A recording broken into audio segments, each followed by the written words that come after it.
Hello friends, welcome to back MC study CSS platform and I hope you are doing well. Friends, आज जो topic discuss करने वाले हैं, you know very well कि अभी China और कनाडा के रीअप्रोचमेंट हमें यहाँ पर नजर आती है। अब चाइना एक ग्लोबल पावर को छोड़कर दूसरी ग्लोबल पावर जो उसके मीलों दूर है उस तक वो जो है अप्रोच करती है।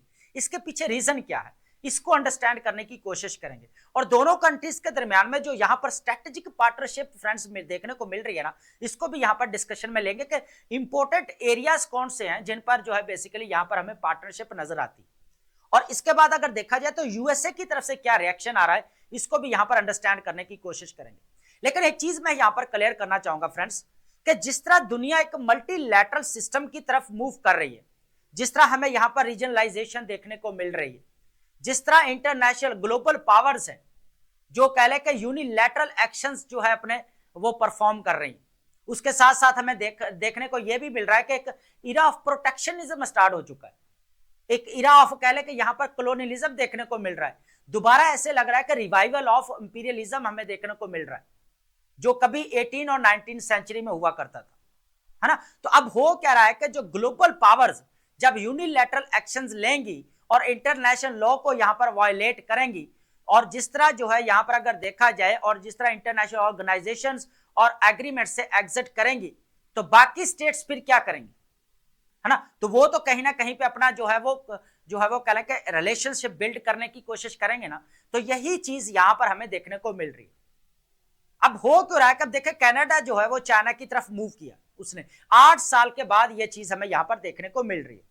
इसके पीछे भी देखेंगे कि इनके रिलेशंस क्यों खराब रहे यहां पर, ठीक है, इसको भी अंडरस्टैंड करेंगे। लेकिन सबसे पहले यहां पर यह देखना है कि जो उसका नेबर कंट्री यूएसए, जिस तरह यूएसए यहां पर हमें जो पॉलिसी हमें यहां पर देखने को मिल रही है, जिस तरह मैंने पहले भी बताया कि न्यू इरा ऑफ प्रोटेक्शनिज्म देखने को मिल रहा है, revival of imperialism and colonialism देखने को मिल रहे हैं, जिस तरह यहां पर यूनिलैटरल एक्शंस की बात की जाती है, जिस तरह यहां पर नेशनल सिक्योरिटी स्ट्रेटेजी की अगर बात की जाए, अमेरिका फर्स्ट, है ना। तो ये अगर देखा जाए जिस तरह हमें देखने को मिल रही है, और जिस तरह नेबरिंग कंट्रीज के ऊपर कह ले कि जिस तरह कंट्रोल हासिल किया जा रहा है यूनिलैटरल एक्शन लेते हुए, और ये सब चीजें जो है वो कह ले कि इंटरनेशनल लॉ को जितने भी है उनको वायलेट करती हैं।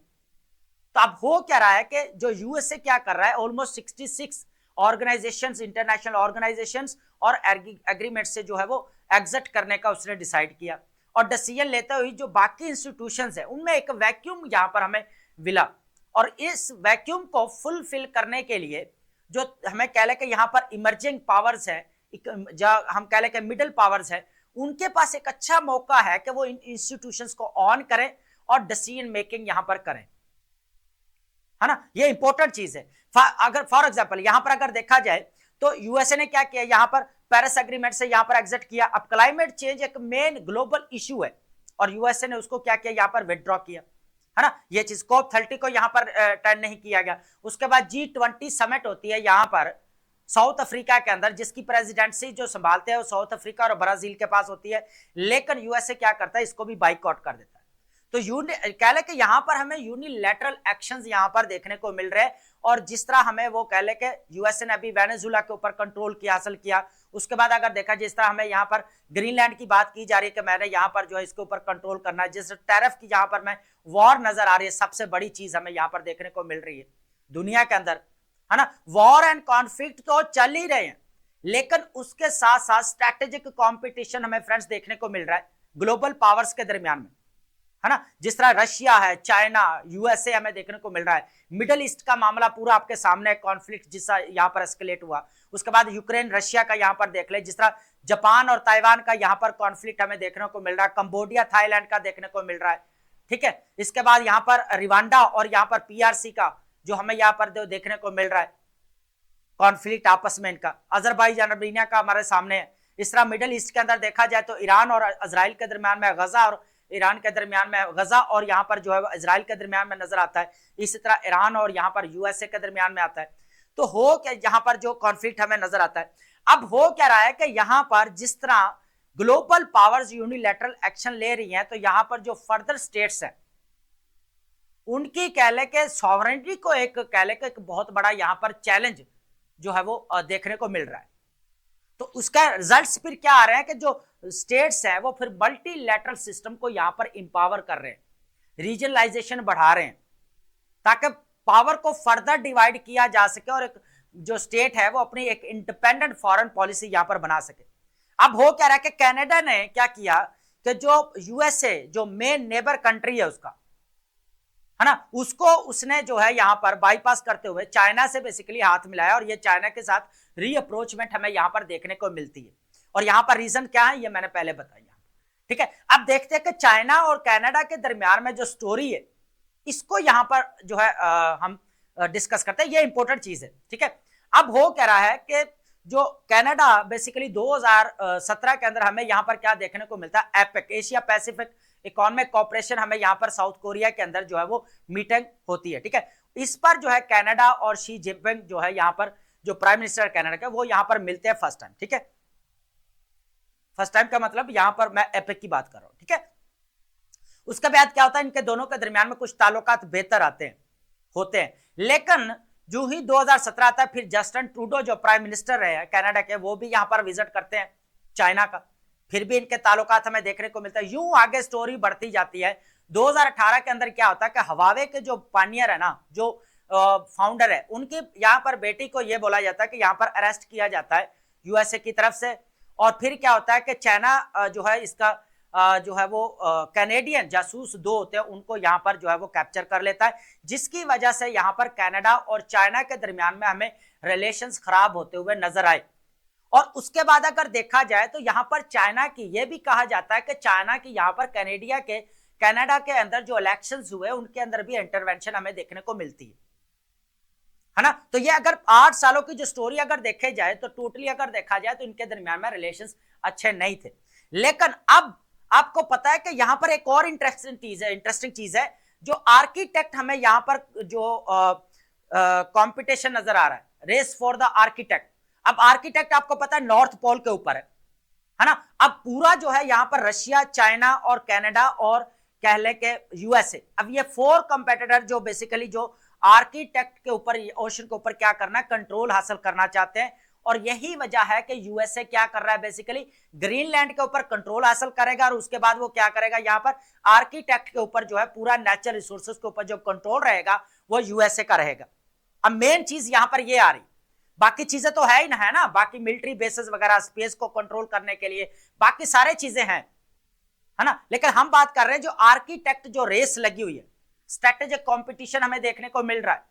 तो अब यहां पर क्या हुआ कि 4 कंपेटिटर्स हमें यहां पर नजर आते हैं आर्किटेक्ट के अंदर। और उसके फिर क्या हुआ यहां पर कि कनाडा ने अपना क्या किया कि यहां पर चाइना के साथ हाथ मिलाया, है ना। जो यहां पर मार्क कॉर्नी, हमें यहां पर देसी कार्नी जो नजर आते हैं अभी रिसेंटली, जो यहां पर हमें चाइना के अंदर इनका विजिट मिलता है, इनके दरमियान में यहां पर कौन सी चीजें डिस्कशन हुई है, ये चीजें यहां पर हम थोड़ा एलेबोरेट करेंगे ताकि आपको क्लियर हो जाए, ठीक है।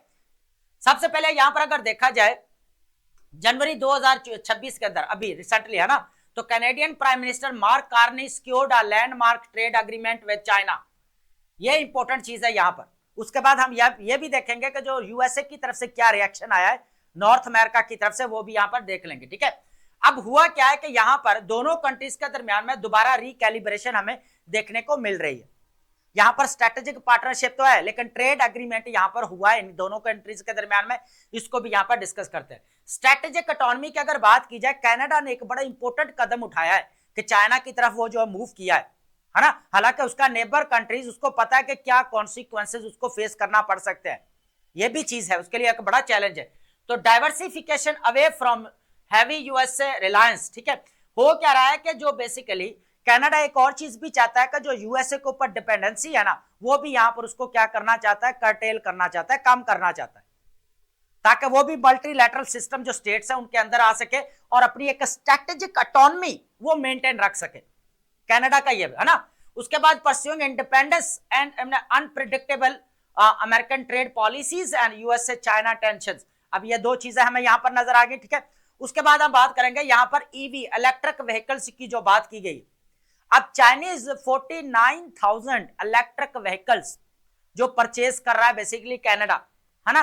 तो क्या करेंगे यहां पर, इसकी वजह क्या है कि जो ये टैरिफ्स की वजह से, अब जो टैरिफ वॉर हमें यहाँ पर देखने को मिल रही है पूरी दुनिया के अंदर, यूएसए की तरफ से जिस तरह हमें यहाँ पर टैरिफ लगाए जाने के हमें यहाँ पर जो चीजें नजर आ रही है, जिस तरह इंडिया ने यहाँ पर 25 to 50% देखने को मिल रहा है, चाइना के ऊपर हमें यहाँ पर जो टैरिफ बढ़ते हुए नजर आए, तो इस तरह अगर देखा जाए तो ये सिलसिला जो है हमें जब ट्रंप फर्स्ट टर्म में आते हैं यहाँ पर हमें देखने को मिला 2018 के अंदर जो है टैरिफ वॉर यहाँ पर स्टार्ट होती है, ट्रेड वॉर। ठीक है, बेसिकली पर्पज है। अब रिपब्लिकन का एक ही पर्पज होता है, एक तो कंजर्वेटिव है, दूसरा यहाँ पर प्रोटेक्शनिज्म की बात ज्यादा करेंगे। ठीक है, उसके बाद अगर देखें नेशनलिज्म हमें देखने को मिलेगा। ठीक है, इमिग्रेशन पॉलिसीज काफी स्ट्रिक्टनेस हमें यहाँ पर देखने को मिलेगी। ठीक है, अब हो क्या रहा है कि जो यूएसए के जो यहाँ पर जिस तरह टैरिफ लगा रहा है और जिस तरह यहाँ पर चाइना और कह लें कि यूएसए के दरमियान में टेंशन एस्केलेट हो रही है, तो अब फर्दर कंट्रीज क्या कर रहे हैं, आप नेक्स्ट जो है आगे मूव करने की कोशिश कर रहे हैं। तो क्या कर रहे हैं, वो आगे मूव करने की कोशिश कर रहे हैं। अब यहाँ पर 49,000 जो क्या इलेक्ट्रिक व्हीकल जो है वो कनाडा परचेज, और उसके बदले फिर ये एग्रीकल्चर इवेंट्स क्या होगा कि जो कैनेडियन फार्मर्स हैं वो क्या करेंगे, चाइनीज मार्केट तक इजीली जो है अपनी एक्सेस हासिल करेंगे, और उसमें सबसे ज्यादा हमें जो चीज नजर आती है वो कैनोला और पीज हमें यहाँ पर देखने को मिलते हैं, securing economic benefits from private provinces. ठीक है, तो एग्रीकल्चर सेक्टर के अंदर और इलेक्ट्रिक व्हीकल्स के अंदर ये दो चीजें हमें यहाँ पर देखने को मिलती है। ठीक है, अब नेक्स्ट अगर थोड़ी इसको और डिस्कशन में लेकर आए चीज, तो यहाँ पर हमें नजर आता है China's strategic win, Beijing welcomes the deal as an opportunity to weaken USA influence over Canada and reshape global trade dynamics in its favor। ये चीज इंपॉर्टेंट है यहाँ पर। जिस तरह यूएसए के हमें यूनिलैटरल एक्शंस देखने को मिल रहे हैं, तो दुनिया क्या कर रही है, यहाँ पर पूरी स्टेट्स जो है वो मल्टीलैटरल सिस्टम को यहाँ पर बेसिकली इंपावर करने की बात कर रही है। और यहाँ पर जो हमें सिनेरियो नजर आ रहा है, जो वर्ल्ड पॉलिटिक्स के अंदर जो हमें चेंज नजर आ रहा है, जिस तरह हमें यहाँ पर गन बोट डिप्लोमेसी हमें यहाँ पर देखने को मिल रही है ना, यूनिलैटरल एक्शंस हमें यहाँ पर देखने को मिल रहे हैं, है ना। तो अगर टोटली अगर देखा जाए तो हर स्टेट चाह रही है कि अब उनके इंडिपेंडेंट पॉलिसीज होनी चाहिए। ठीक है, Canada's new reality, Ottawa frames the agreement as adopting to shifting global realities and building a more predictable and relationship with China beyond USA dominated frameworks। अब क्या कर रहा है, चाइना भी चाह रहा है कि जितना भी डोमिनेंट क्या है यहाँ पर फोर्स है ना जो यूएसए की उसके रीजनल लेवल के ऊपर नजर आती है, वो भी इन शॉर्ट अगर बोला जाए तो उसे जान छड़वाना चाह रहा है कि हम जो है आगे जो है वो मजीद जो है फर्दर डेवलप करें। अब हो क्या रहा है कि जियो पॉलिटिकल के अंदर रिकैलिब्रेशन हमें यहाँ पर देखने को मिल रही है। जिस तरह स्टेट्स हमें यहाँ पर आपस में यहाँ पर कनेक्टेड होती हुई कनेक्शन क्या लेके आपस में एक दूसरे के कनेक्शन क्रिएट होती हुई नजर आ रही है ना।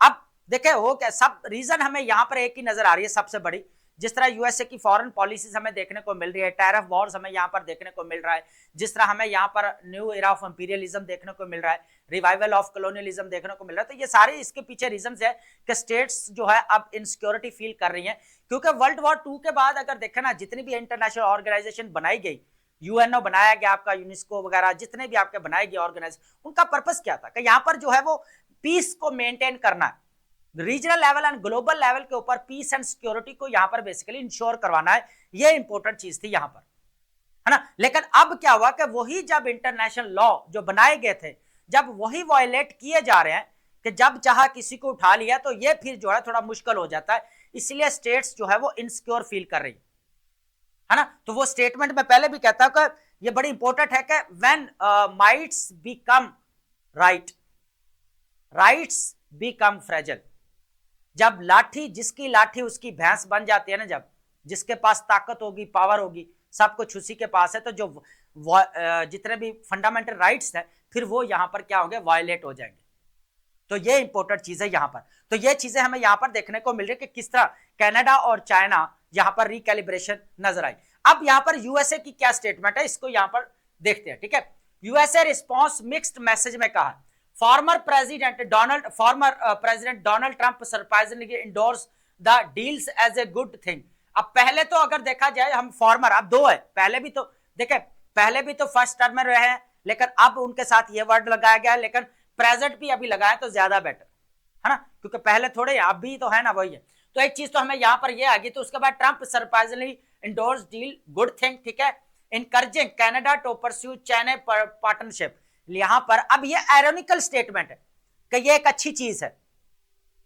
अब ये अच्छी चीज किस सेंस में है ये तो वही जानते हैं कि किस सेंस में, है ना। लेकिन नीचे क्या होता है कि current USA officials warn risk to North American auto jobs and market protections reflecting broader geopolitical tensions over China's growing economic influence.